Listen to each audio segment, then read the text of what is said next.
Brenda Elkin is with us here today. How are you doing? Good morning. I'm doing great. How are you? Yeah, I'm doing great as well. Now, last time we spoke, I think we were talking about how fast you're churning these books out, and that wasn't too long ago. And you've got another one out now, which is called Nessie. So, can you just describe the basic premise of that book for us? Absolutely. This year our students, our children have been over digitized. So a Hmm. book is just a great escape. Yeah. And Nessie was first brought to the world's attention in 1933. Hmm. And the public interest, I think, fluctuates whether Nessie exists or not. Yeah. But I believe that Nessie does. So it's something I'm always been interested in. I actually visited the lock 18 years ago. Wow. And so this mission for the book 8 is Nessie. It's to Scotland, the lock Hmm. at Scotland. And it's kind of funny because I have my great great grandmother is from Dunfermline, Ah. Scotland. And so, yes, and I have some relatives that came from Scotland over to Virginia in the 1600s. Wow. So Scotland holds a special place in my heart, and so it's something I've always been interested in. And Nessie being a cryptic creature, Hmm. we know that they're thought to exist, and sometimes they're not recognized by the scientific community. Hmm. But it's something that I believe in, and so I wanted a mission. I wanted a mission for one of the books to be a mission to Scotland and to the loch. Yeah. And it seems that every so often they do some sort of search for Nessie and they never seem to find anything, although I think perhaps that's what heightens the interest. But the people that have witnessed Nessie, they all seem to have a similar story about it. Mm. And so I find that very interesting that over all these years that that the story about Nessie has it's the same. Yeah. The way they identify it, it's similar. So Hmm. and the Loch Ness is more than just a tourist destination. I've visited that famous loch, and it's I believe there's more to this than maybe what we understand. Hmm. But like I said, there's so many witness accounts and they're very similar, so it piqued my fascination. Yeah. And do you think that it is this beast and mythical monster, or do you think that Nessie is more of a harmless creature that just looks a bit unusual? I think he's a harmless creature, Hmm. and like I said, the stories or the witness accounts we keep hearing are very similar. Yeah. So maybe it's something that's a fish, like a very big fish, like Hmm. sturgeons. Are known to be very territorial, and they skim the surface and they have scaly skin. So they're almost like dinosaur looking. And so I kind of speak to that in the book Nessie, Yeah. about it having like a crocodile head and an elephant type body. But I believe that there's more, these conspiracy theories I'm choosing to believe. Yeah. There definitely is a scary sturgeon in Scotland, that's for sure. Now you're from Scotland, is that correct? Yes. What is your take on it? Or do you live near the loch or? I don't live too near. I'd say probably a few hours' drive. Oh, okay. It's something I've never really thought of much. Hmm. But I reckon perhaps maybe there is something, maybe more than one, that is just a specific type of fish, perhaps, that's not a mythical beast. It must be quite shy if it exists, because otherwise we would definitely know for sure, I suppose. Right. It seems like there's always some sort of quick appearance, but Yeah. but that's what makes writing the Commando KidZ series fun. Hmm. It's about the scenery and the locations and just the missions, and the Commando kids are intelligent and they're problem solvers, and they have to have strategies, and so that's what makes this writing the series so fun, is all the different locations Hmm. from book 1 to book 8 that we've attended to, Yeah. and all the non-lethal weapons that are inside, or in each novel. Hmm. So right, like there's a getaway in one of the novels. There's a getaway where it's a helium balloon filled big enough for 2 people to that can blow up in 10 seconds and then take you aloft for 10 minutes at 3,000 feet. So that's what makes it exciting. Yeah. And I guess it's exciting to write these books and have fun with them. Absolutely. And all the character development, I mean, the psychological profile that you could do on the characters, the mom and the 2 children characters, and the other characters really add to the plot. You know, in each book, it's, you know, different people that add to the plot. But, you know, I thought it's, you know, Mary, the Queen of Scots, you know, is such a well-known figure in Scottish history. That, and, you know, born in 1542, I mean, you could do in all the novels, you could do a research project on historical figures from the location or that time period. Yeah. And I can show you, this is the cover. It's already out on Amazon. Wow. I like that. Thank you. A lot of thought goes into the covers. And so this is the Commando KidZ Nessie cover. And by that picture, Nessie is a nice guy because he's interacting with a human there. Yes. Yep. So we think. Yeah. You got to buy the book. No, I'm just kidding. It was fun to write. It was fun to write about Nessie.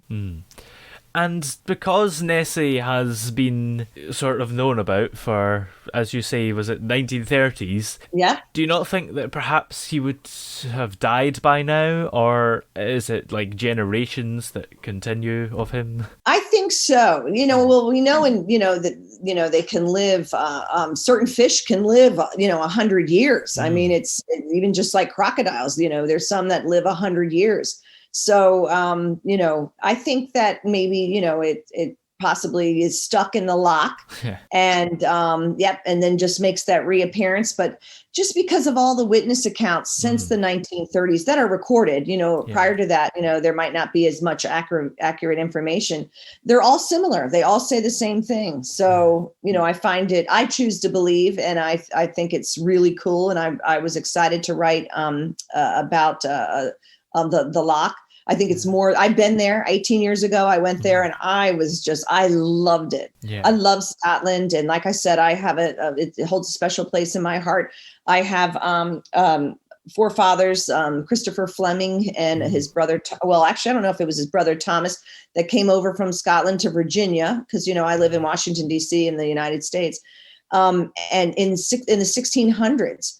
And, you know, I was able to prove the line too. So I'm 40% Scottish, 40% Irish. So it just holds a special place in my heart. And having traveled there, it was just breathtaking. Yeah. I just absolutely love Scotland.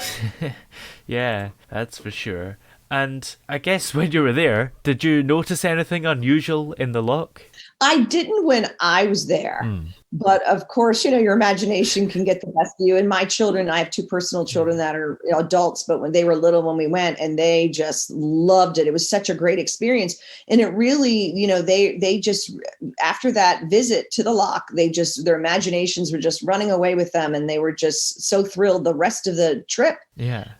You know, that's just, I think it would be kind of cool for, for parents or students to prepare a map of maybe one of the locations, and then write about or give a short explanation about why they chose different tourist, sites to be included in their trip. And because that my kids just loved it. You know, we got to stay in a beautiful Victorian looking mansion, and it was just a great experience. You know, that we watched sheep being herded by Australian shepherds and border collies. So it was really exciting. Yeah, that's for sure.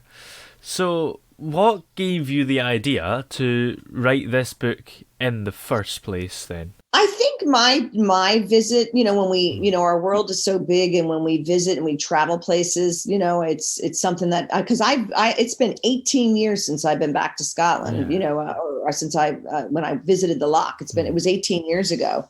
And so that's, I think, one of the reasons why I wanted to write about Nessie. Yeah. Scotland's so beautiful anyway. It's so lush and so green. And then you have that wonderful tourist, like I said, I think it's more than a tourist destination or tourist trap. Yeah. So, and the fascination of Nessie is just enshrined at the Loch Ness. Yeah. And I'm not sure how much you're aware of this, but I think in some other lochs in Scotland, there are other monsters there. Oh, that's really cool. Yeah, I think I may have heard a peep about that, but yeah, that's really cool. Yeah, there's like a whole list here. In Loch Awe, there's, I think this is in Gaelic, so I won't be able to say it, but it's like Beat Hack More. Oh, neat. In Loch, what looks like quiche, but I don't, Loch Quach, it's Lizzie is the name of it. But there's also another Lizzie in Loch Lockie. Huh. And the Lomond monster as well. Apparently that's a thing. Well, that's awesome. So, well, hopefully my book Nessie will pique interest for people to visit Scotland and to visit. Because I know I really want to go back. I really want to do another trip back to Scotland. Yeah. And I like looking at the ruins, the castle. I don't know if they're called castles or ruins there so much, but yeah, that piqued my interest. So. Oh yeah, and there's a castle on the loch. I think I've been to it, and that's kind of open. And I seem to remember there's some sort of theater inside it or something. Yes, I went there, and it was so incredible. After you watch the movie, how they open the curtains, and you're at the loch that was just at the movie. So that is very, very neat. Absolutely. And how long did this book actually take you to write then? About 4 weeks. 4 weeks is about my turnaround time. Yeah. And like I said, it's fun to develop the relationship between the mom character and the two children characters in all the novels. Yeah. But this one held a special place in my heart because I have visited the loch. Yeah, absolutely. And do you regularly base your books on places you've been, or is this a bit of a different one? No, this one was kind of a treat. I don't necessarily always. I mean, I have been to Europe, but I don't always necessarily base it on where I've been. I will say I love Scotland so much that I actually have a Christmas tree that I put up with all these beautiful Scottish ornaments. Yeah. So it's like 4 feet. It's just one, like, for a living room. I have other trees too, but I do a whole Scottish ornament Christmas tree at Christmas time. Wow, that's quite impressive.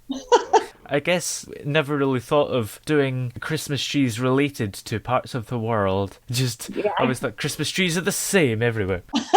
Well, that one's just that's how much I love Scotland and how much it means to me. And like I said, my great great grandmother was from there, Esther Lee, and her father, Robert Lee, and some other relatives that had come. They didn't actually come to America, but other ones, Christopher Fleming, Thomas Fleming, came to America in 1653. Wow. And I can prove that line. Yeah. So that's exciting. That I told you I'm 40% Scottish, and I absolutely just love my trip there, and I really want to go back. Yeah. Well, sometime when this virus is over and travel is allowed again. And that's the thing, is that, like I had mentioned earlier, is that our youth, our teens and young adult, everyone is just over digitized from being online school all year long. So and holding a book, and you can get Nessie. It's already on Amazon, the ebook and paperback, hardback, of course, but it is available. Yeah, you can go to Loch Ness and read it on the plane on the way there.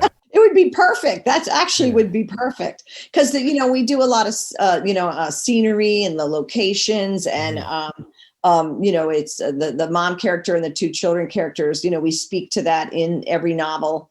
About even just the flight to the mission. Yeah. And like I said, the Commando kids, the children in the novels. You don't have to read it from book 1 to book 8. You don't have to read them in order, but is it helpful? Yes, because they do grow up throughout the series. But, like I said, they have, a good memory. They use strategies. They're problem solvers, and they, have to think quickly. And we need to be problem solvers in this world. Yeah, absolutely. Because there's a lot of problems that need solving. Yes, there are. Yes. And do you think you'll be back at the loch in the future, at least at some point? I definitely want a trip back to the loch. I definitely want to go back to Scotland. Yeah. It was a great trip, and I definitely, like I said, I have a Christmas tree Oh, yeah. with Scottish ornaments, so I would like to go back and get some more ornaments for my tree.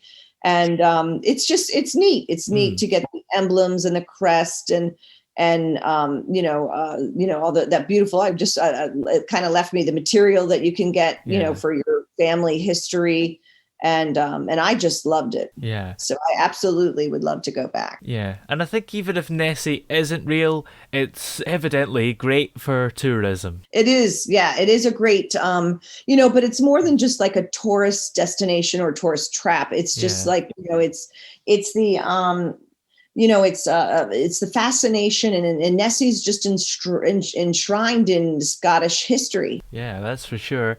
And there's a lot of things that attract tourism here that aren't necessarily real. Like every so often, Edinburgh Zoo will falsely claim that the pandas are pregnant so that they'll get loads of tourists coming. Oh yeah, yeah, we have that. We have a wonderful zoo in Washington D.C. that's free. Ooh. And right, and same thing. Whenever the pandas are expecting, it's a big party and a big celebration. Yeah, absolutely. So, do you think you will have another book on the way after this one? Absolutely. Yep. There's 2 more in the series that I'm writing. Book 9. I usually don't talk about them until I'm done with them, because sometimes I can switch it up. Yeah. I'll be writing and then it takes another whole direction. But yes, there will be 2 more books in this series, and so I'll have another one out. Yeah, I guess I'm just trying to think what that one could possibly be about, but I guess we'll have to wait. I know, but I'm not saying. But yeah, in case it takes another twist or turn. Yeah. Yeah. And just quickly, do you have any advice for any aspiring writers and people that would want to do it? Yes, you have to write what interests you. Yeah. That's always a great way to start. Write what interests you. I think, you can even write, just practice writing. Just if you can think it, and you can say it, get it down on paper. Yeah. So if you can think it, speak it, get it down on paper. It doesn't have to be perfect on paper. Just get your thoughts down on paper. Yeah. But write about what interests you. That's a great way to start. Yeah. A narrative is just a great way to start. Yeah, absolutely, because it could be gold, but because it's not a story yet, you might not know, but yeah. That's right. And the CIA, the Commando KidZ, being children CIA agents and teen CIA agents, they're like treasure hunters. Yeah. Whether that treasure is finding Nessie, or that treasure is finding Bigfoot, or finding gold, or or finding a pipeline, or it's they're treasure hunters. Yeah, or Finding Nemo. So, if we want to have a read of your book, where are we able to find it everywhere? Amazon, and you can even have a nice little peek. There's you can get an excerpt of the book Nessie when you check it out on Amazon, and it's e-Kindle and paperback and hardback. Great. And are you on any kind of social media where we can find you and keep up with everything you're doing? Yes, I'm on Twitter. No. Brenda Elkin on Twitter. I'm on Instagram, Brenda Elkin, and I'm on Facebook. Well, thank you very much for joining us on the show again. It's been great having you here. Thank you.